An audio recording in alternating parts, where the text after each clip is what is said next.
Welcome, everybody, to your fourth episode of Voice of a Niner Faithful. This is Jason Teal, your host. As you can tell from the beginning, there's a nice little intro now. I'm starting to learn some of this a little bit better. I'm trying a new program called Clipchamp from Microsoft, so hopefully this will work a little better. I'm going to try to learn how to share a screen while I'm still talking and then go back to what it looks like now. I was trying to play with that yesterday and need a little more work on that, but I think this episode I can get away with not sharing a screen. All right, so let's dive in, shall we?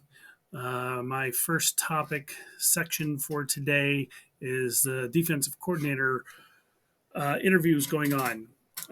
So far, up to this point, I'm aware of five. They are what we got here? We got Brandon Staley.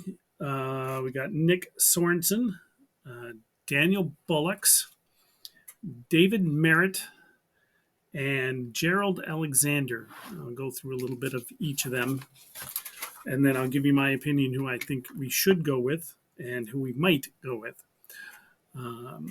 So, Brandon Staley, he was the former head coach of the Chargers. He was there. He did that for 3 years. Their team didn't get to where they potentially could have, and I think the Chargers now have a better head coach. I think we all are aware of who that guy is. But 3 years head coach Chargers. The year before that, he was with the Rams. So we know a little bit about him from that year, the 2020 year. That year, though, he did do really great things with their defense. He did. Their defense was first in points and yards allowed that year. So he does have some experience, only 1 year, but some experience as a defensive coordinator, and he did really good during it. I don't know if he inherited that or if it was all him or maybe a little mix of both. I'm thinking a little mix of both. He did some other smaller stuff before that. Nothing spectacular, but he's up there on the list. Then a couple of people from San Francisco. Nick Sorensen. He is currently a defensive pass specialist and defensive assistant. Before being with the 49ers, he was with the special teams assistant with Seattle, a defensive back coach, and a special teams coach with the Jags. But he's been with the organization for a little bit, which means he's at least seen some of what maybe at least DeMeco Ryans had done.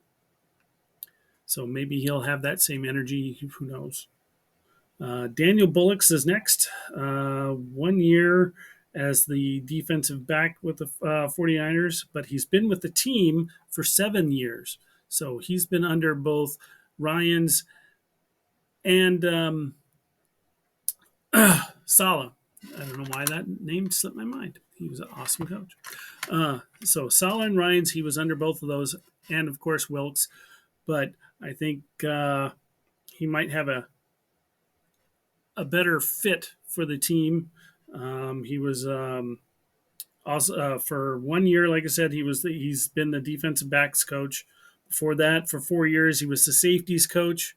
And 2 years before that, he was a defensive back coach. So he has a lot of experience with that defense, with how those coaches before him, the defense coordinators before him, ran the show and how that worked.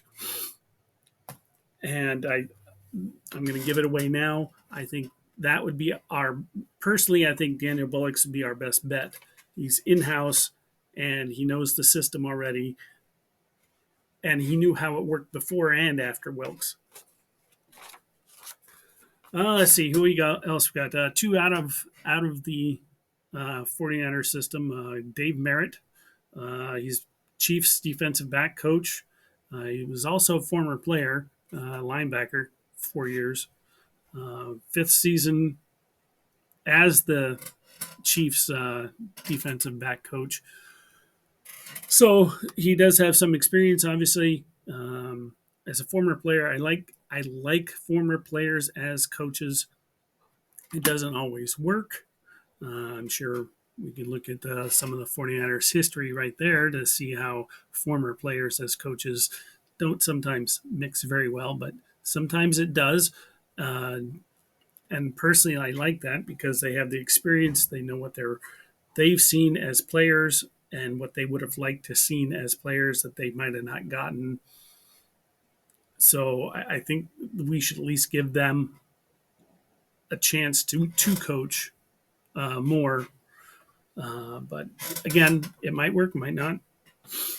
Also, the other person is Gerald Alexander, um, Raiders safeties coach for a year from 2020 to 2022. He was with Miami as a defensive back coach. Not too bad, not too bad, but I still think the first out of all five of them, I still think Daniel Bullocks is the best bet. I have a feeling they might go with Brandon Staley because he can also be a kind of like a backup, the assistant head coach because of his head coaching experience. But I personally think Daniel Bullocks is the best bet. More time with the organization, knows the system, knows how to work probably with Shanahan and Lynch already. I think that would be our best bet. Maybe they should have gone with him last year, but hindsight is 2020. But that's the defensive coordinator position. Let's move on. Yes, this is going to be a little shorter one. I'm trying to get. I got to stay within 30 minutes because of this new program. So I could go longer and then splice it together, but I ain't that experienced yet. So the next thing we're going to talk about is some free agents that came open recently. And one of them is actually both of them are former 49ers. The first one is the Jets had released offensive line Lincoln Tomlinson. I think we should pick him up. I really do. I think he would be a good fit. I think he knows our organization. I think he'd actually probably be happy to come back. It would definitely boost our offensive line, and maybe we could not spend our first round pick on offensive line if we picked him up. I have a feeling we're going to do that anyway, use our first round pick as an offensive line, but who knows? As I said, I'm just a fan, not a coach. So, but I still think we should pick him up. I think maybe they're releasing him. They couldn't afford him. They didn't think he did very well. Who knows what the reasons are, but he's available and he knows the system here. Especially going back to DC, if Bullocks takes over as our defensive coordinator, they both would know each other and be able to work off each other. Even I know it's one's offensive line, one's defensive coordinator, but they still have to work together. So just that bond already that would be there. I'm sure that there's still some offensive line coaches that are still there that know Lincoln as well. And I think that would be a really good fit for our offensive line. Now, the other one is wide receiver Kendrick Bourne. Now, the only reason I would say we should go, get Kendrick Bourne is if we don't keep Jauan Jennings. I think we are going to keep Jauan Jennings, so we don't need Kendrick Bourne. Kendrick Bourne, if he would come here, let's say for the sake of argument, Jauan Jennings leaves, and so we pick him up. I don't think he'd be happy because when he left here, he ended up going to be a number one, number two wide receiver. And now he comes back here and he'd have to be back to fourth, fifth, sixth receiver, depending on how you want to count receivers, with Ayuk and Kittle and Debo and Juszczyk and CMC, and all of them would be above him. I don't think that would be a good fit, not anymore. If he would have stayed with us for the long run, uh, again, I don't think he would have been happy the whole time around.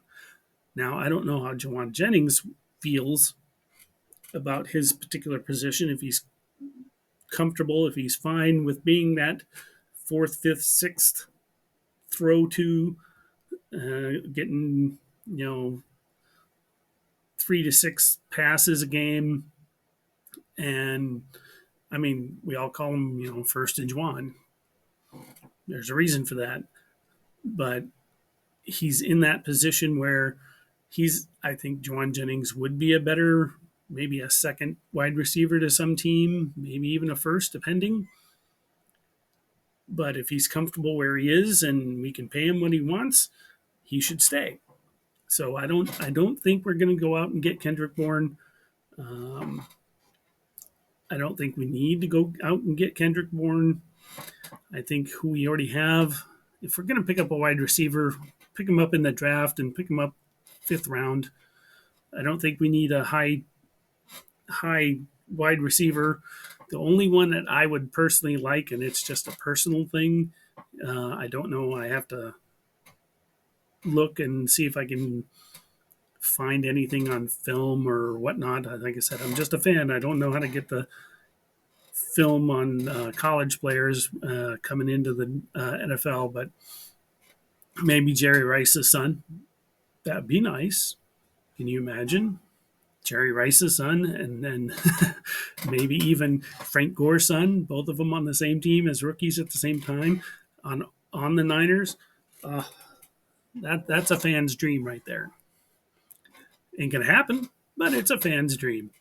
Um, and speaking of them, I did hear about that they both did have meetings, interviews of such. I guess I don't know what you call them when at the combine or whatnot.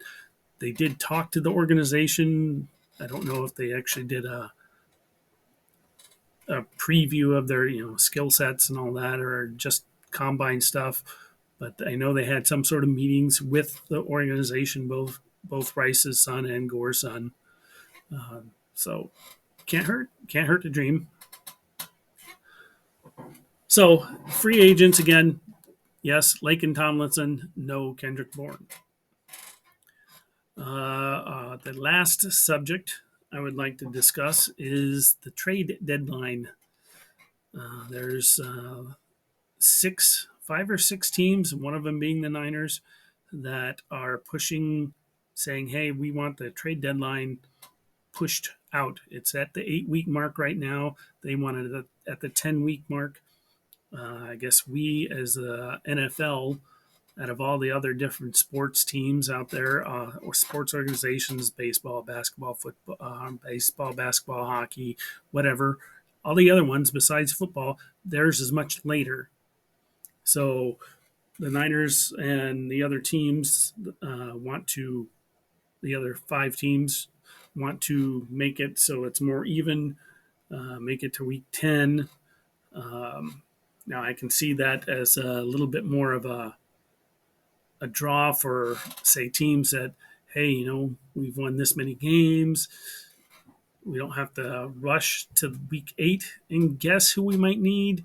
Now we got a couple more weeks, see who's available that can help us push to get our playoff run.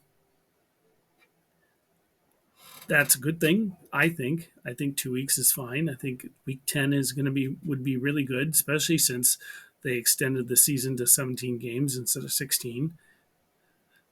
I think that would benefit all the teams, but it's not up to just these 6 teams to make that decision. They have to have the whole meeting, do the vote, get the other owners involved, see what's going to happen. Now, it's possible that they only do it by 1 week, go to week 9 instead of week 10. That's a more easier thing to accomplish, but I still think week 10 would be better. I don't know what reasons that the other owners might say no, we don't want to do that. You would think that other owners would say, "Oh yeah, that would help our organization. We could make that playoff push if we can get these people at this time."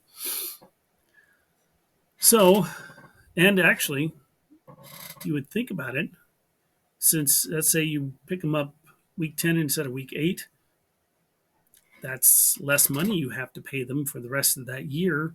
Two less games, a little less money, but still the chance to get in the, push for the playoffs.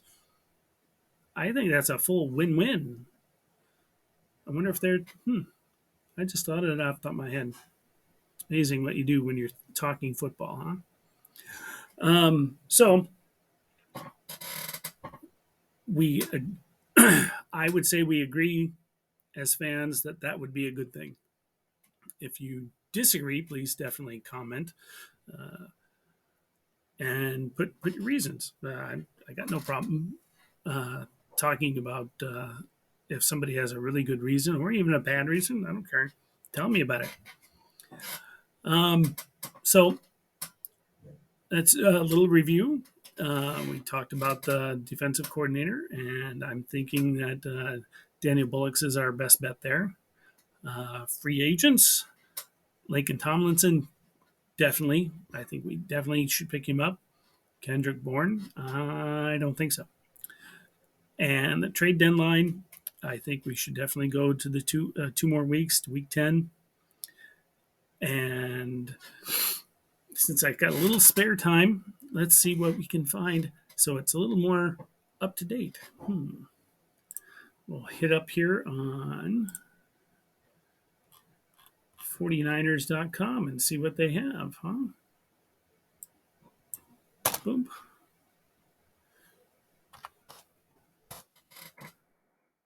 49ers.com. I like doing these so I can see what's going on. All right, we got John Lynch talking draft strategy, the opponents. Oh, I can do a quick little opponent thing. Since I'm here in Wisconsin, I don't obviously get out to California much. Last time I was in California was 1982, so it's been a little while. So the closest games for me to get to go to, and I plan on going to both, are the Green Bay game because it's here in Wisconsin, and the Vikings game, which is obviously in Minnesota. That's out. If anyone, no one has been to that stadium in Minnesota, oh wow, it is an awesome stadium. I give full credit to the architects and everything who built that thing. That's a nice stadium. Lambeau Field, on the other hand, it might be historic, it might be classic. Those bleacher seats suck. They definitely need to do something about that. It'd be nice. I'm sure it would cost an arm and a leg and all that, and take away from the Lambeau Fields allure and all that. I went out and bought one of those kind of back seat things, so it's a cushion and you have the back support. Sitting on bleacher seats for 3+ hours, and especially when it's cold. Oh yeah, no. So I'm hoping that Green Bay game is really early in the season, so it isn't super cold. I went to the the last playoff game that was in Green Bay with the 49ers, one where Robbie Gould kicked the winning field goal. And while that was very fun, it was very cold, and it took me forever to get out of the Green Bay area because it was snowing. And I'm sure everyone that's been to any game at any stadium trying to get away from it, it takes a little while sometimes. So yeah, with the weather and the cold and very unhappy Green Bay fans, oh well. Yeah, it was entertaining to get away from the stadium. and took us a long time just to get home. But it was well worth it. Of course, that's because the Niners won. So, with that said, Green Bay and the Vikings are hopefully going to be good games, and I'm going to go to both. And I'll be taking pictures and see if I can get a little video or something. And I will hopefully by that point be doing this a little bit better and have this under my belt a bit more, and I'll be able to pop up pictures and screenshots and all of that so everyone can see. Maybe even then, maybe I'll do a little 5-10 minute podcast from the stadium before the game starts or after. There you go. Debate. Should I do a podcast before or after a game from the stadium when I go? You guys let me know. I'll do a reminder every 3-4 weeks until the beginning of the season, and then as the game gets closer, I will bring that up again. So yeah, that sounds like a plan, doesn't it? That actually kind of sounds pretty fun. Maybe I can get some other fans involved, even the opposing team, see what they have to say. Maybe, as much as I'm a 49er fan and always have been, always will be, I've been in Wisconsin long enough that most of my family, most of my family are Green Bay fans. I'm not going to lie. So I've gone to games with Green Bay fans, and it's not, they're not horrible fans. It's not like where did I hear about? I think the Eagles fans. If you go to Philadelphia, they aren't the greatest to the opposing team fans. The last game I went to was a Vikings game, and they were all right. I mean, it wasn't horrible. They weren't terrible fans. I'm sure they were okay because they won that game. It was during the 3-game losing streak this past year. But yeah, I have not, even when I've gone to Soldier Field, because that's fairly close for me too. Bears fans aren't that horrible. Even it's kind of funny on that. Even when it's not against Green Bay, I go down there for obviously a 49er game, and they're still yelling in the tunnels as you walk to the stadium or walk away from the stadium. Green Bay sucks. Green Bay sucks. So that's kind of funny. But yeah, my experiences with other teams' fans so far, at least here in the Midwest, has not been bad. So it should be a good game, and it should be both of them, and it should be entertaining to try doing a quick podcast before or after the game and see how it goes. All right, that's it for this episode. Hopefully you guys are enjoying this, getting something out of it anyway. If you can like and subscribe, that would be awesome. I'd like to get a couple more people watching this and spreading the word. And any suggestions, comments, drop them in. As I get this going even more, I'll start spreading this out besides just YouTube. And when I put it into my Facebook fan groups, so you'll see that starting to appear. As you can tell, like I said, this one, nice little bit better intro. Maybe the next 2-3 weeks I'll get an outro, so we'll see how it goes. All right, you guys have a wonderful rest of your week. I'll talk to you next week with episode 5. Have a good one.